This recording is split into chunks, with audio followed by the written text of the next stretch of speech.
really happy to have this bridge back. It's really nice not to have to drive all the way around to get to Wegmans. And the first thing I'm going to do after the bridge is really open is drive to the cleaners.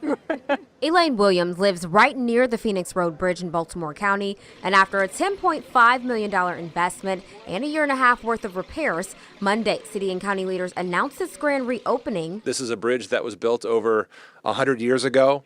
And to know that an inspection back in 29 showed that the bridge was no longer safe. During construction, stringent environmental protections were implemented to safeguard the region's drinking water supply and to protect our beautiful NCR trail below.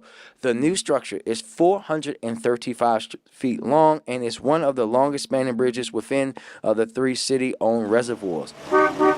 Neighbors say they found out there was an issue with the structure of the bridge that made it dangerous to drive across. We found out that there wasn't any rebar in the pillars, and it's a very tall bridge. And all of a sudden, all of us were thinking, oh, this is not good.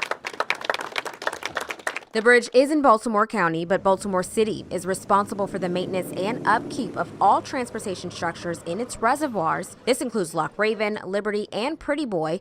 And with a collaboration between Mayor Brandon Scott and County Executive Johnny Olszewski, they took advantage of President Biden's bipartisan infrastructure law. And with the help of Maryland's Department of Natural Resources, they made it happen. Baltimore City and Baltimore County are working together to deliver amazing projects for all of our residents. The county executive said this is the Cadillac of bridges. I agree, Mr. County Executive. It's just such a surprise to have something that's so functional be so beautiful. Brittany Werner, WMAR 2 News.